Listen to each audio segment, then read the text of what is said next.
Hello. I'm just going to test my sound here. Here we go. I'm assuming everyone can now hear me. If not, please speak up.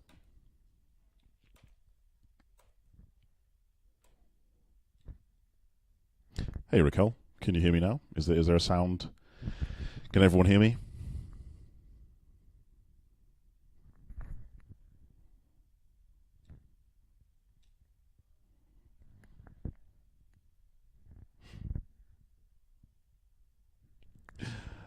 Okay, that is quite funny. So I spoke for the last 2 minutes, and it would appear no one could really hear me. That's quite funny.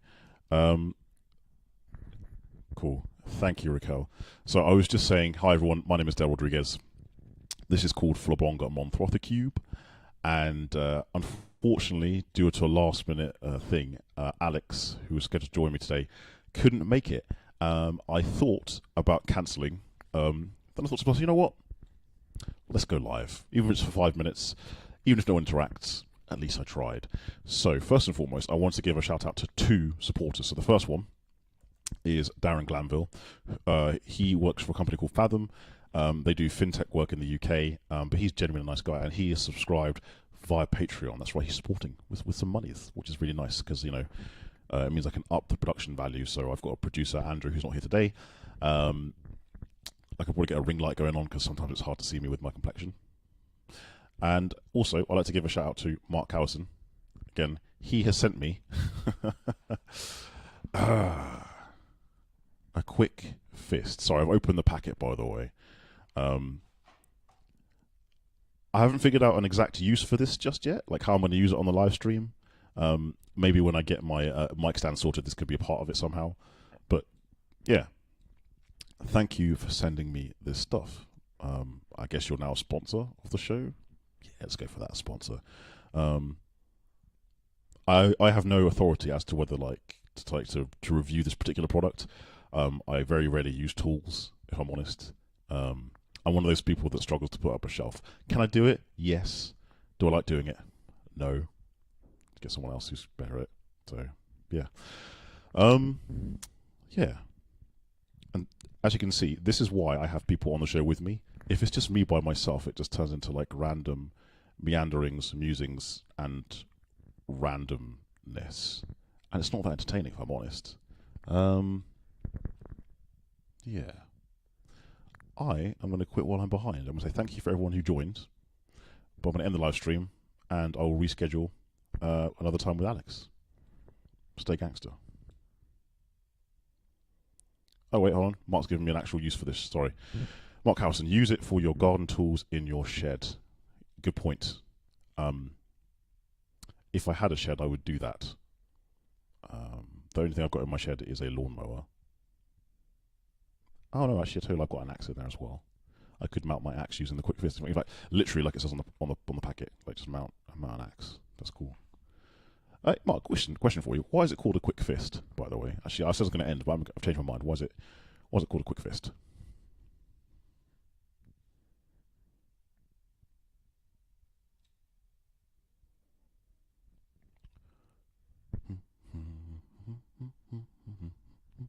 Sorry, enjoying the delay between live and people typing. It's always fun. It's a blast.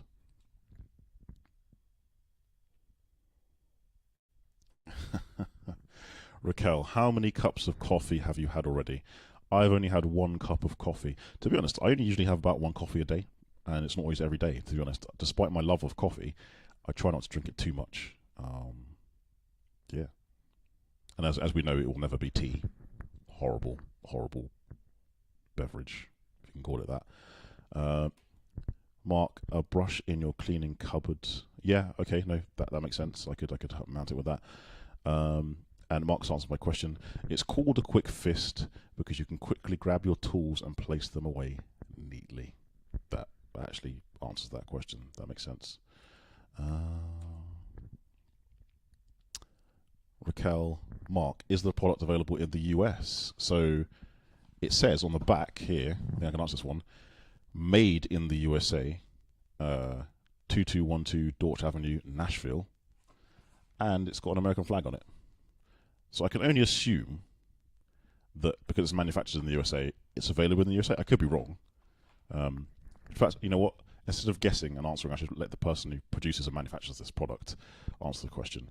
Okay, imagine going into your shed and a hand coming out and grabbing your rake for you. I'd be freaked out, Mark. I'm not going to lie. If there's a hand in my shed handing me stuff, convenient, but I'd be genuinely freaked out. Mark's response to Raquel.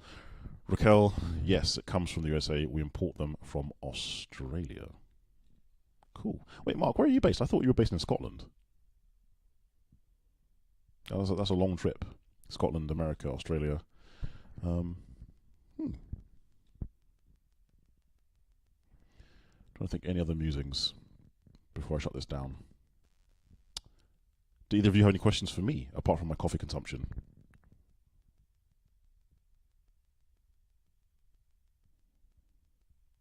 In fact, are either of you decent? Do you want to jump on? It could be fun, right? Completely impromptu. I'll ask you questions about your business. This was not planned at all. Like I said, someone else's name is on this. But it could be fun. Why not? I'll send you both the link and see what happens.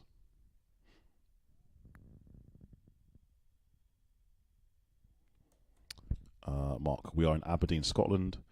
We have offices in Australia and Singapore. Question from an anonymous user. Favorite cheese? My favorite cheese, honestly, is Manchego. I love it. I think it's the perfect balance of flavor. It's not too strong. It's not veiny blue cheese, which I don't mind, but sometimes I've got to build myself up to that. It's not too squishy. It's a good flavor. There's lots of comments going on here. We import and export globally from Mark. Raquel, Mark going back and forth. That's dope. Thank you. I would love to jump on, says Mark. Mark, let's do it. We were going to schedule one, but since you're being cool, let's do it. And I want to answer Raquel's questions first. What's for lunch today? So I have a protein prep pot. So I've recently started bodybuilding, and I signed up to a meal subscription program. And I think my lunch today is some kind of like chicken and rice combo thing. Right, Mark, bear with me. I'm going to give you the link, and yeah, this could be fun. Let's do it. Bear with me. I need some hold music. That's what I need.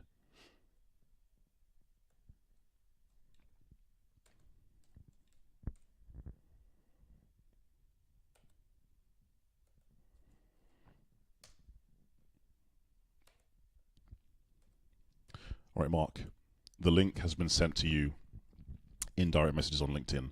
Presumably, you'll be able to get on in the next 2 or 3 minutes, and we will see you here. Another comment from Mark himself. My favourite cheese is the one that does not belong to you. Nacho cheese. Oh dear. Mark, thank you for the joke. That was brilliant, terrible, and amazing at the same time. Raquel, protein is great. I agree. It's my favourite food group of all the food groups. Don't get me wrong, like carbohydrates are cool. You can't go wrong with a good Danish or some tasty bread. But given the choice between bread and or bacon, for example, I would pick bacon.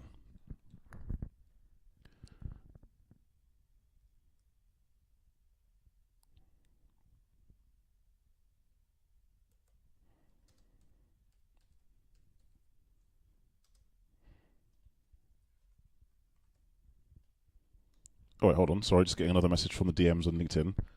All right, Mark's here. Mark's here. I think. Can I say? Hey, Mark. How you doing? I think he's sorting out his camera and his audio. Hold on. We'll take him off for a second.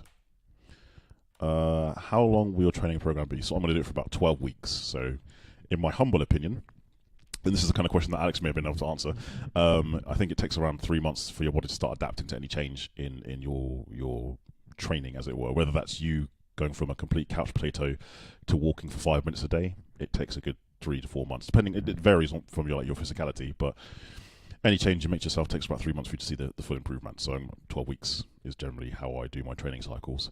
And jumping out of the comments, Mark is available. I can see him backstage. He's looking at the camera. He's looking sharp. 1, 2, 3, go. Hello. Hey, Mark. Good afternoon. How are you? I'm good. I'm not going to lie. You saved me, because me on my own, it's just floundering. Hey. But with someone to talk to, it could be interesting and engaging. So thank you for doing that. I hope so. I'm not sure I've been called interesting and engaging, but we'll see. Good. Okay, so first and foremost, where are you based? So I'm based in Aberdeen. I'm born and bred Aberdeen, Scotland. Hopefully you can tell by my accent, I'm not Irish, although I think I'm half Irish. And on you go.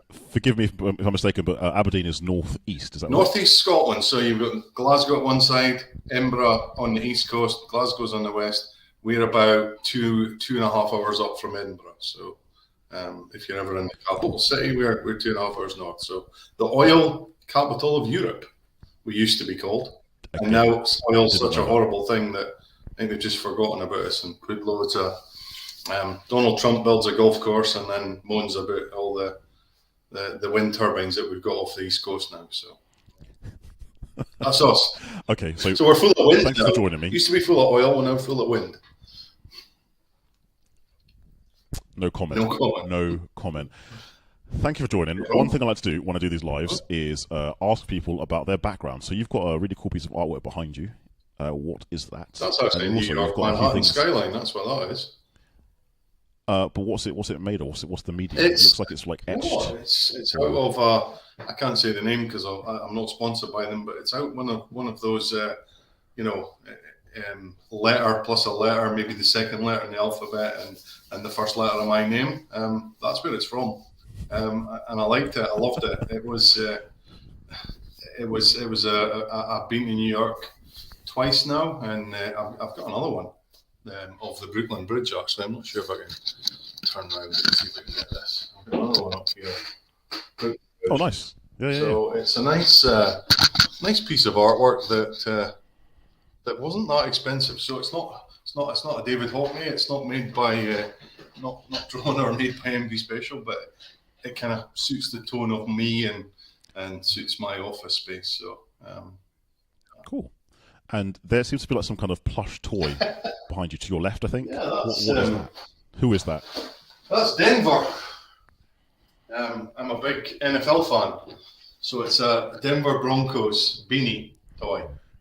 Denver Broncos. Denver Broncos. Okay. You say, big NFL fan.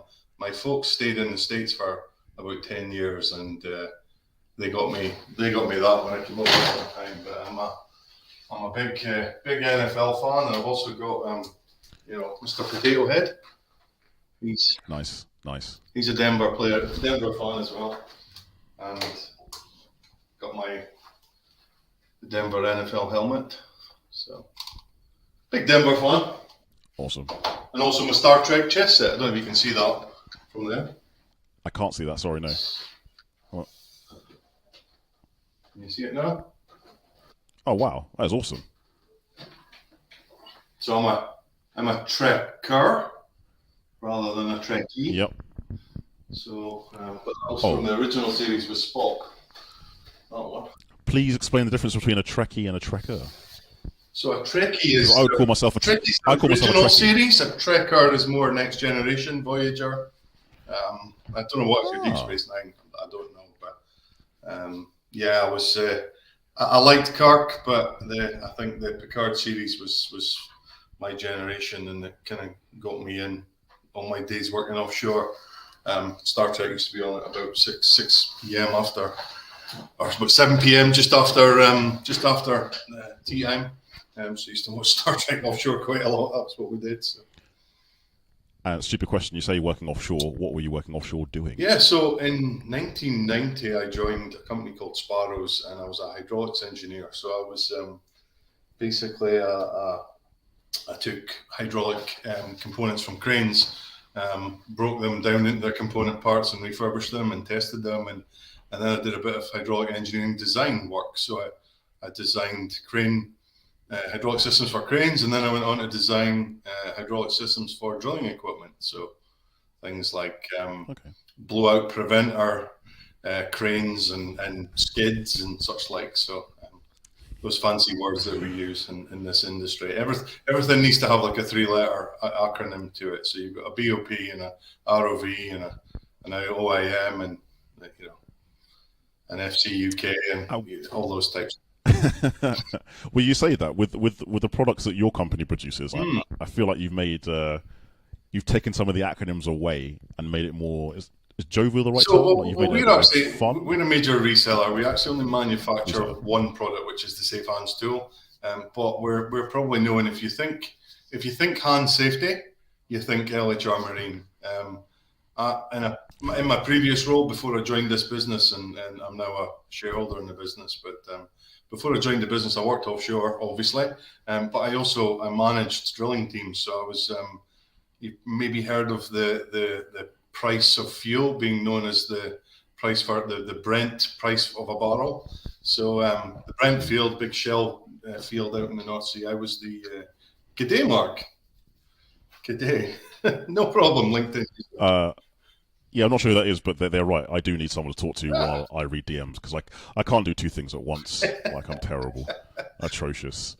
Good day. So you must be in Look, snap Australia. it. Thanks, Darren. Presumably, It is beautiful. Darren Glanville. Not everybody says that. What's that? Aberdeen. Oh, we've got a little bit of a freeze. I don't know if that's me. I don't know if that's Mark. But in the interim, I will flick through some of the comments. So Kofi, hey Kofi man, thanks for the love. Just appreciate it. There we go. Oh, are you back? Was I frozen or were you frozen? I think it was you. I know how much I pay for my internet, and it's a lot. So No, fair play. So where did we get to? Sorry. yeah. So I was at the Brent field. I was the rig manager for two drilling teams in the Brent field. So 100 people on each team. And one day, one guy decided that when they were moving a 14-ton lift with a crane, that he was going to try and stop the load from spinning, and he grabbed it with his hand, and he basically crushed his hand against a piece of scaffolding. He was out for over a year. On that day, I got on a chopper next morning, and I went out with my wallet onto the deck, and I said to the guys, I said, right, here's my wallet. What's it going to take to get you guys to stop putting your hands on loads? And from there, I worked with LHR Marine, the company I'm with now and now part owner of. I worked with them to try and see if it was a global solution. This was about back in 2010, 2011, to see if it was a solution to try and get people to stop touching loads, because it was such a crazy part of our business, and it was just, it was the macho North Sea tiger. I know you're being really serious, but because because I'm juvenile, every time you say stuff like touching loads, quick fist, yeah. I think you know what you're doing. It's hilarious, but like it's a serious thing. It's very serious. It's a serious thing. Sorry. So I've been known to use the word, I can tell you a stiffy, but a company called Fibertex in the US are a manufacturer of fishing poles, and I mean very strong fishing poles. They make, if you look up Fibertex, but they actually manufacture a product called the stiffy. Comes in 4 different lengths. It can grow from 21 inch to 42 inch to 50 inch to 72 inch, and you can also get 90 inch for those who like longer stiffies. So I was the first. I was the first person. I got 10 in a container. Imported them from the US into the UK. Cost me about just over £5,000 to get these 10 items into the UK. Got them into the UK, worked with the team offshore. We then developed with LHR our own version, the Safe Hands tool. And now go forward 12 years, we now do we just do over £500,000 in business just on hand safety products. Things like the stiffy, the shove it. I'm being told off by Debbie Hales. Stop giggling. We sell the stiffy, the shove it, the grab it, the snare it. The quick fist is used to obviously mount your stiffy onto the quick fist. So yeah, it's one of those things that I don't know. The Americans just have a way of words, and must admit, when we first got the first 10 stiffies, they also sent 10 pink sleeveless T-shirts with "I've got a big stiffy" on them. So I think they knew what they were on about, and my team proudly wore them in the gym offshore as they were doing some of their training. So Yeah, they were known as the stiffy crew. Oh, hey, Do you mind if I ask you like a slight segue question, no right? problem. So, and it's a bit of a weird one, but bear with me. It kind of popped into my head as you're speaking. So offshoring, right? Yeah, There is like a what's the word?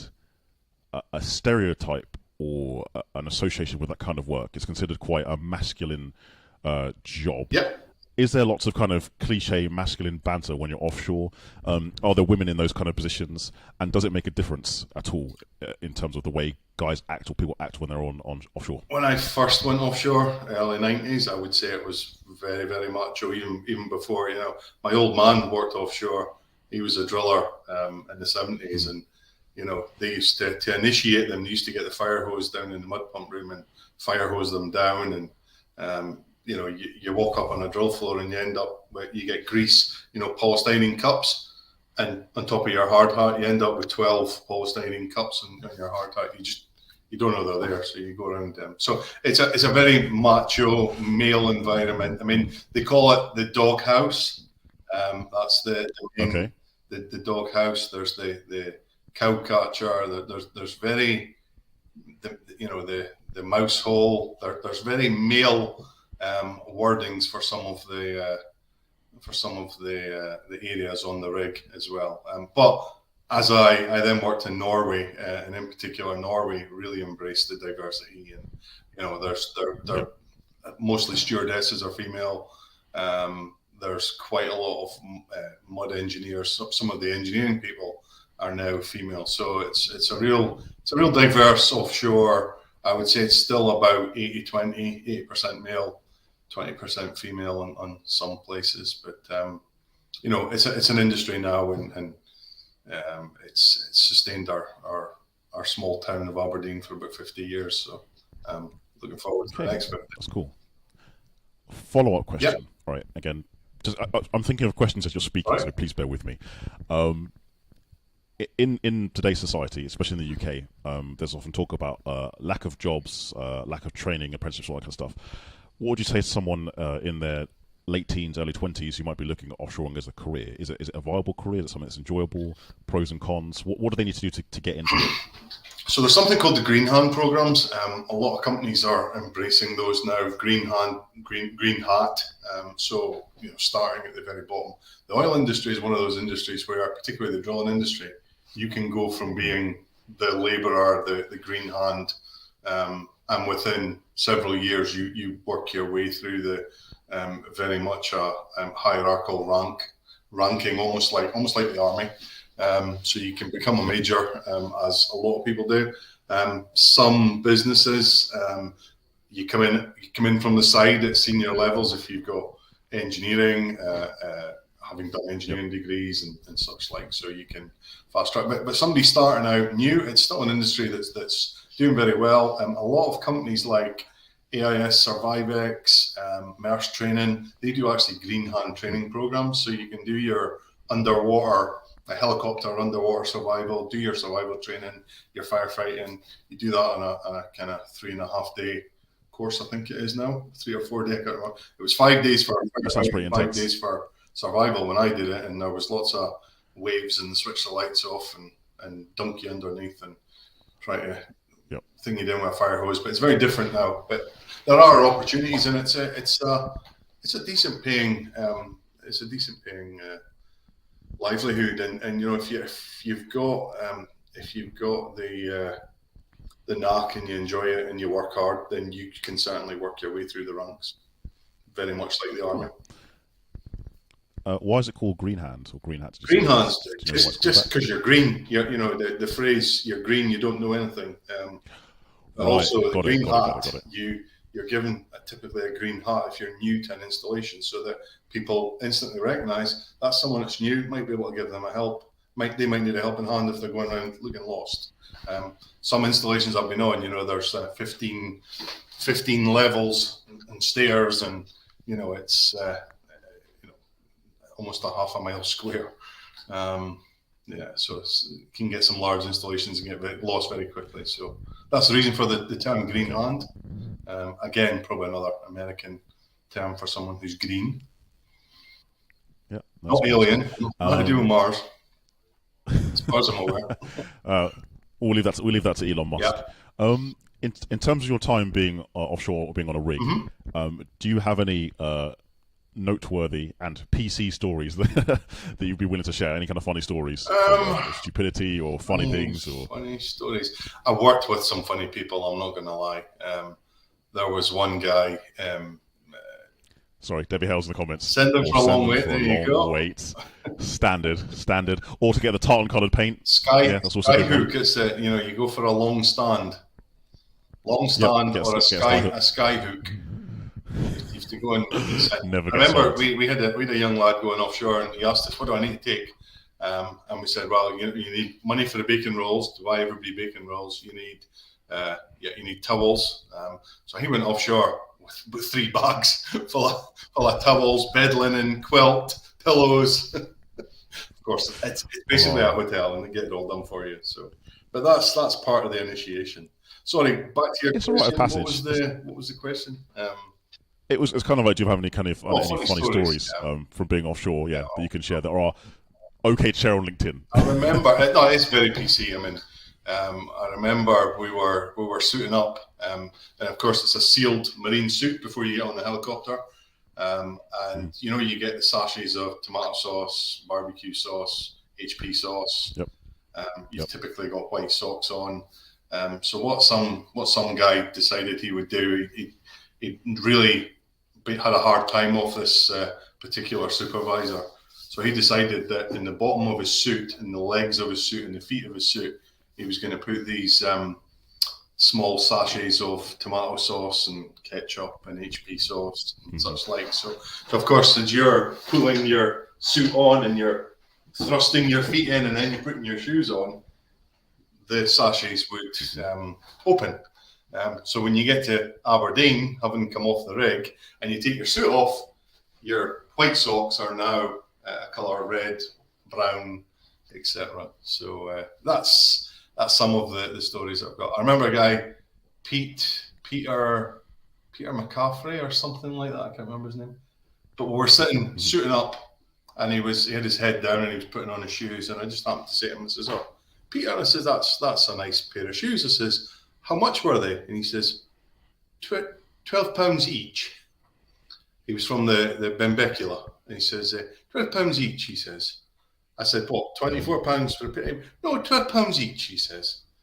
And that's just how he spoke. And he says, "So Benbecula, we're playing pool." I says, "Are you any good at pool, Peter?" And he says, "Yeah, I'm good at pool." He says, "I'm the pool champion of Benbecula." And I went, "Pool champion of Benbecula? That's quite a feat." I says, "How many people entered, if you don't mind me asking?" He says, "Well, there was only 2, he says. There was only 2 people, he says, me and my sister. He says, she wasn't very good." That's awesome. Yeah, he bought the old style MR2. We were in the yard one day, and we'd all come in the morning. 10 o'clock, we used to go for tea, and we'd noticed this beautiful red MR2 sitting there.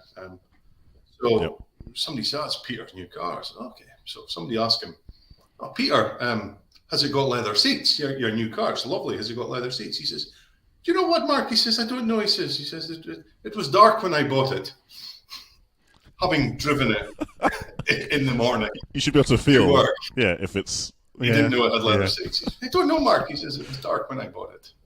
So, there's always that kind of person with that kind of humour. There's always one person. Yeah, there's a few people I'll never forget. There was a guy, Walter Senior. He used to fly Thai flies, big fisherman. Okay. So he would take Thai flying, and honestly, these things are work of art. But he would spend. So hours. what's Thai flying? Sorry. So for fishing. What is that? When you make flies for fishing, you physically make on the end of a hook, and you make a fly.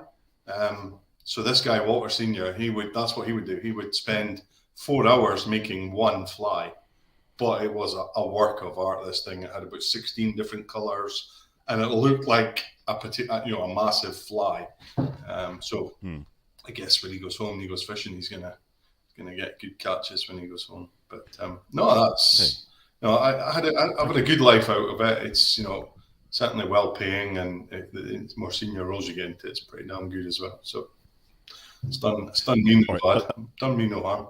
A little bit more about you. So digging into your LinkedIn profile, Introduction to Data Science with Python, SCQF9. Is that? Did you do some Python development? I did some. I did a course. It's part of the. It's part of the computer science degree.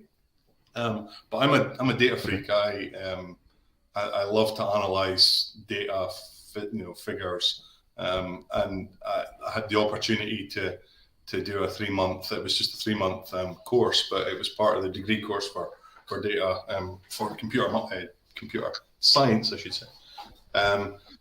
And so I did a 3-month training on Python coding. So I've actually got some skills now that I'm able to take all the COVID figures around the world and be able to tell you which country had the most likelihood of coming down with the disease again and such like. But you can imagine it's not easy. But when you actually see what can be done from a coding perspective to be able to get big data to actually data that you can utilize and analyze, then it's great. And it's helped me because I do, obviously being a business owner, budgets and figures and inventory analysis and such like, it's helped me really break down big data and be able to get some analysis out of it.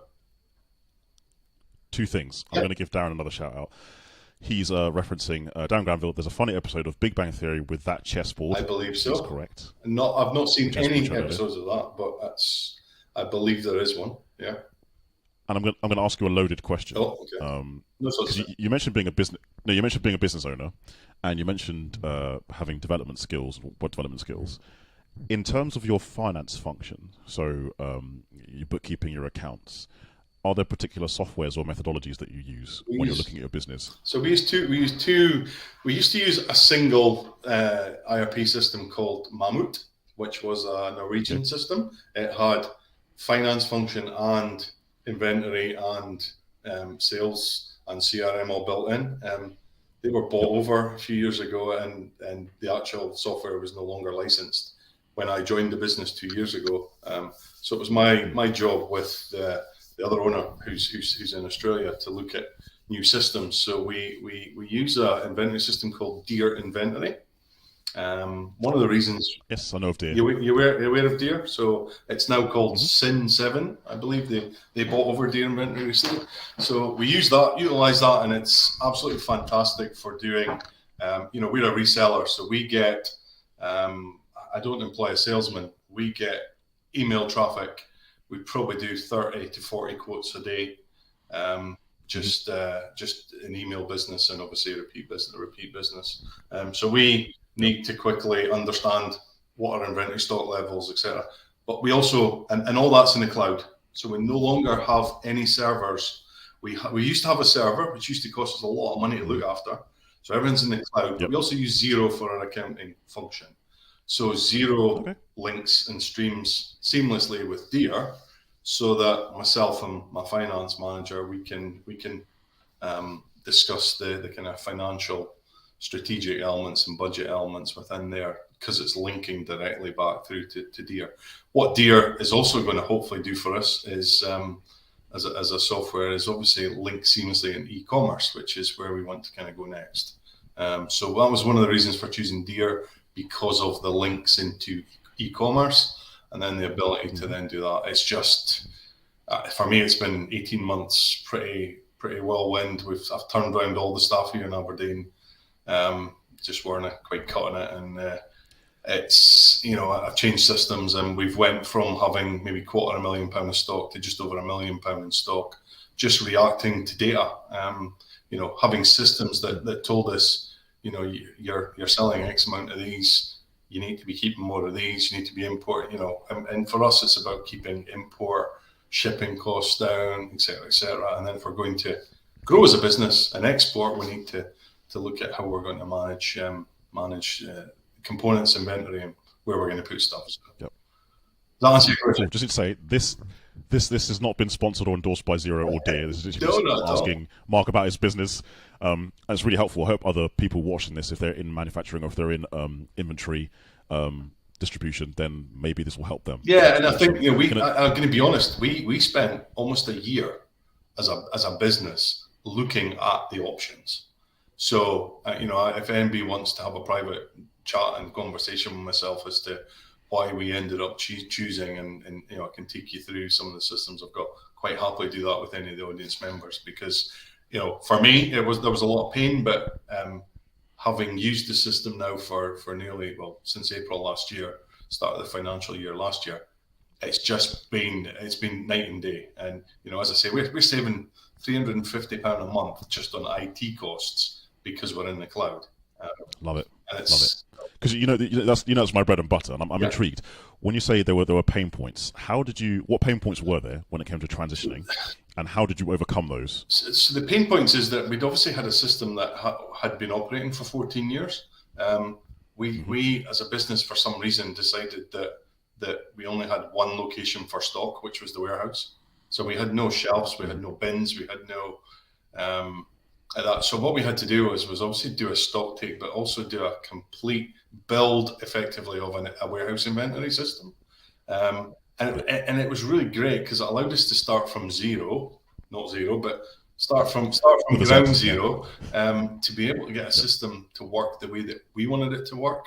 We developed within Deere, we developed templates that suits our business and how we operate. We also do, and we don't just sell equipment, we also service equipment. So we need to have facilities that allow us to have non-inventory components which are related to service, and utilize them, and to be able to immediately on the screen see what your margins are, what your delivery times are. It's just really transformed our business immensely. And I'm hiring 2 new people in 1st of July, 3rd of July, because Congrats. The systems has made us more efficient, but we are growing as a business, and as we're growing, we need the staff capacity to be able to support that as well.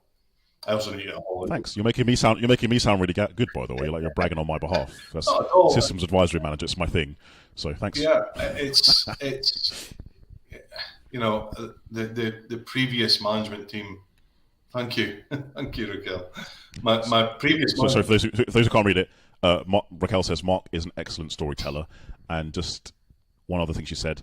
Raquel Flores, thoughts of writing a book, Mark? I have someone from New York, some publisher, looking for me to write a book, and I wish I had the time. I need a ghostwriter, so somebody's willing to do that. I know. You know one.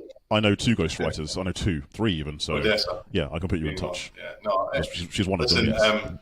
Yeah, I don't know if it would be that good a read, but it is what it is.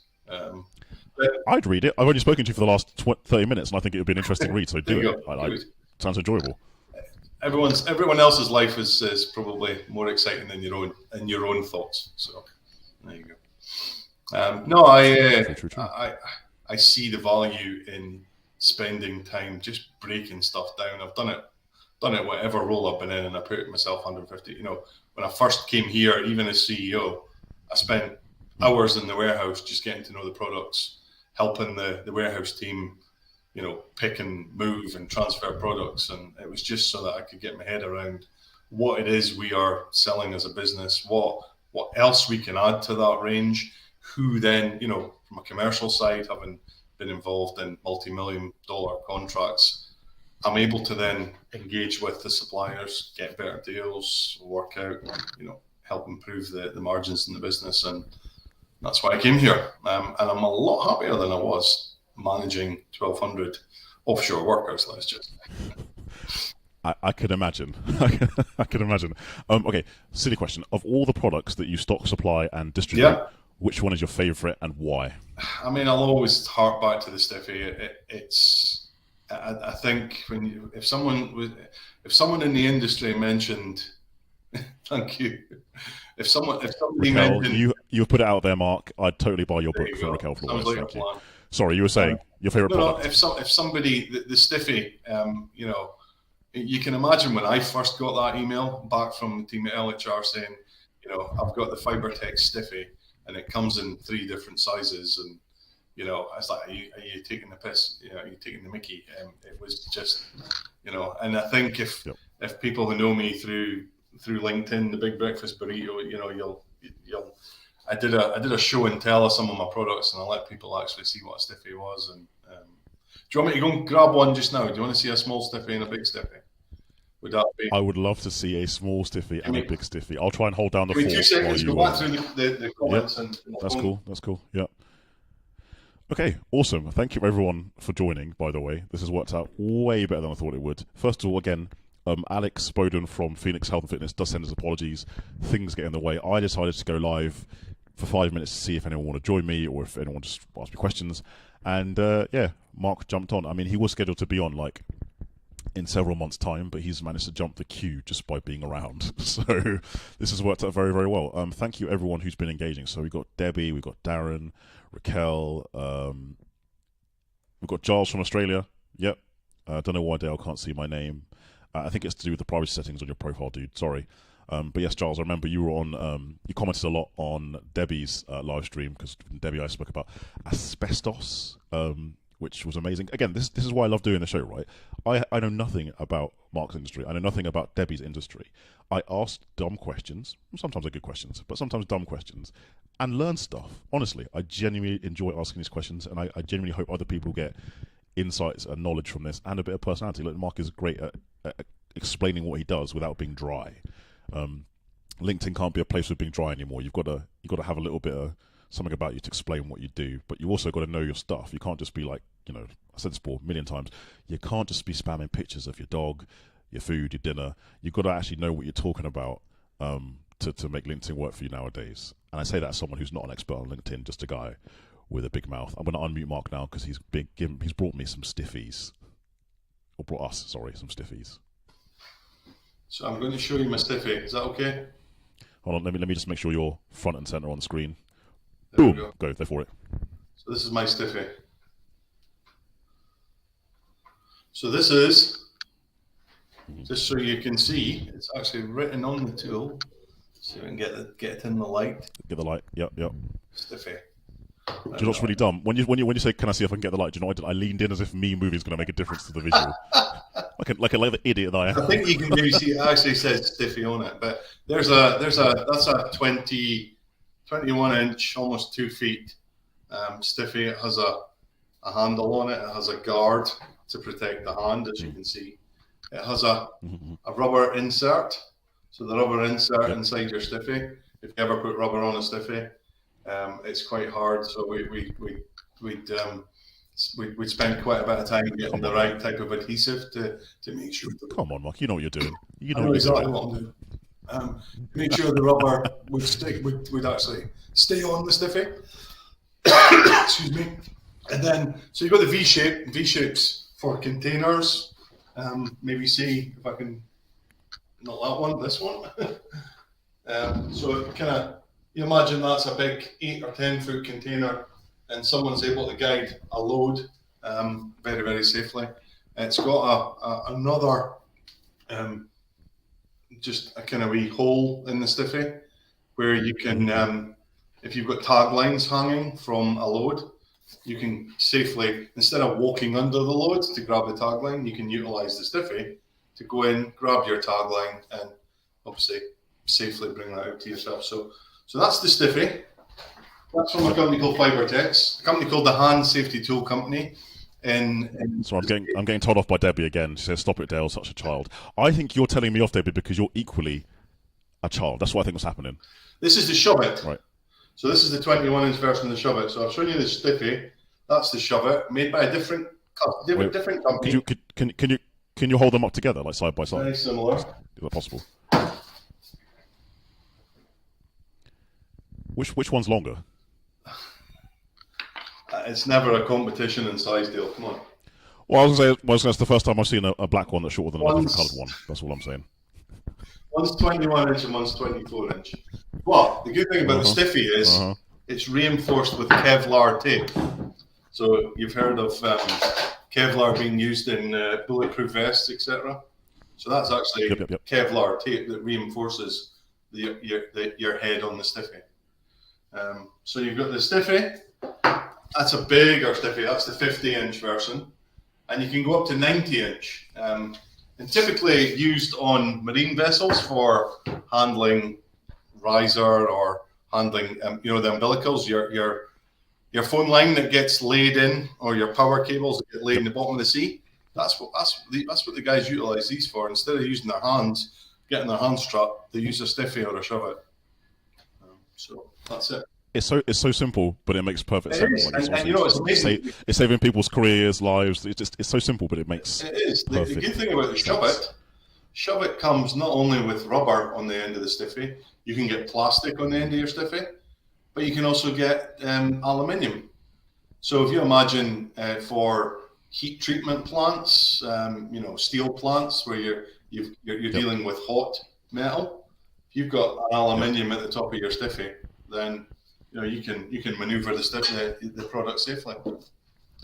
Just going to call out some of our American viewers. Yes. He said aluminium. He said aluminium. Aluminum. Mark, Raquel, I adore you, Dale, but Mark was amazing in the show. Yes, I agree. I've said this many times, and I'll say it again. I don't make this show. The people who come on make the show. I just ask dumbass questions, and people with charisma, charm, riz, as it were, make it interesting. And I think was you asked me why that particular product. It's the first product I bought in a, you know, I was in a very senior role. I was in charge of very senior projects within drilling, and LHR Marine, the company, helped me develop this product. Helped me develop what's now known as the Safe Hands tools. We do, as I said to you, we do over £500,000 a year in revenue just on these products. And for me, being the first person to bring them into certainly the UK waters, they're now you know, major oil companies. Shell has adopted them in their global lifting plans. So you're not allowed on a Shell installation unless you've got a stiffy or a shove it. So there you go. But on a serious note, back in 2012, because of the work I did. So just one unserious thing, Debbie Hales. In my industry, the phrase strippers gets the same reaction. And she used a winky face emoji as well, because she knows what she's talking about too. We actually sell happy hookers, so that's close. A happy hooker it's for a marine-based, it's actually saving lives in the water. So you happily hook someone on. It's called a happy hooker. We sell loads of those. But in all honesty, Dale, behave. Never. That's the UK Oil and Gas Industry Safety Award. That's brass. I received that back in 2012. That was the work that my team did to actually develop hands-free lifting. And you know, you go forward. 2 years ago, I joined this business, and I'm now a shareholder in the business, ironically. But that's, for me, the Stiffy is my favorite product because it's what got me started, and I know that deep down what I've done, the passion that I've had for reducing risk in the industry that I work, I'll continue to do that. And I know that every one of these that I sell, though they've got a funny, every one of these that I sell, it may have a funny name, but it's actually serving a purpose. It's actually preventing somebody being injured. So, yeah, like you said, the guy who was maimed couldn't work for a year, possibly has lifelong injuries. Like, that's someone's livelihood, right? So yeah, he was sitting at home. It's got a funny name, but it serves a very good purpose. He got statutory sick pay. You know, he gets X amount of pay for a period of time. You know, when I was operations manager of a drilling company, I had 13 live court cases that I was working on from claims from employees.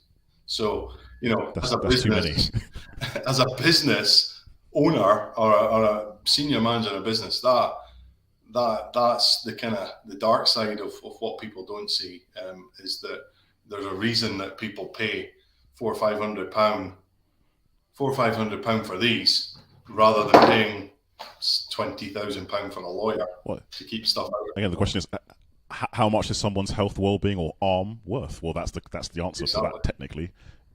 LinkedIn user, the questions are the show. Well, thank you. Yeah. I appreciate that. Another serious question: what does Flabonga Monthrothacube mean? Oh, here's one. Before I answer that, I'll answer it. Mark, would you mind giving it a go? Would you mind trying to say Flabonga Monthrothacube? Flabonga Monthrothacube. It sounds way better with your accent. Like, significantly better. Flabonga Monthrothacube. Froth. It's the Throth. Yeah, that makes it sound better with your accent. Oh, okay.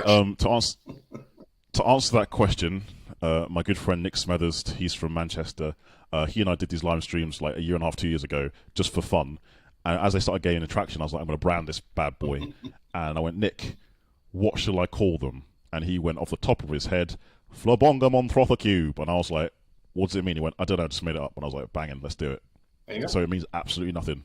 Nothing. Back in the 80s, my folks owned a model shop, so happy hooker.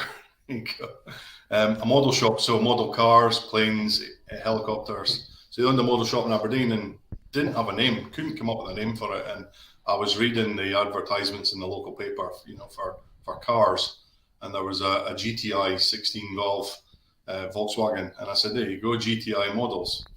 That was the name that they used for then 20 years that the business ran for. So that's how business names, I'm sure Nike and others were formed the same way. I think there are other. Well, I think Nike is the Greek goddess of athleticism. So the fact that they're called Nike kind of makes sense. They were running shoes that are traditional. That's what he's telling you. Were you about then? Did you know him? What, when Nike were formed, or when the Greeks were ruling the world? His name was Mike, and he said, "You're not Mike," and it became Nike. You're Nike, not Mike. Nike, no Mike. Mike. That's how it became Nike. That's what I was told.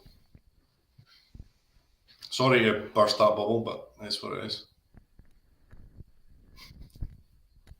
I believe you. There you go. Not even going to Any argue. others wouldn't. Not going to debate. Okay. We've been talking for almost an hour. Yeah. You have saved the day. Thank you for joining me, honestly. No Before we sign off, are there any kind of pearls, nuggets of wisdoms, or last thoughts you want to leave with people who are watching this, or people who might be watching this on replay later? I think the biggest thing as a business owner or anyone who is involved in an organizational and operational role in a business, don't be afraid to reach out and ask other people, particularly, LinkedIn is a community that, hopefully people have seen from me just by the amount of time that we spent as a business trying to do things on our own, when there was clearly a network of people that we could have probably got loads of information from and saved us doing a lot of the work. A lot of businesses become insular and rely too much on the people inside the business. Don't be afraid to reach out. Don't be afraid to ask questions, because I guarantee someone's got the answer to your question. Someone has already went through the pain that you've went through, and somebody can help. And it doesn't always have to cost money. Remember that. Fantastic, Mark. Thank you for that. I'm going to hit end broadcast. Give it a few seconds. Thank you everyone who joined me in the comments. And honestly, that was a great insight. Yeah, community, LinkedIn. It's not as cutthroat as people think. Share the knowledge, peeps. We're all in it to make some monies. Let's do it.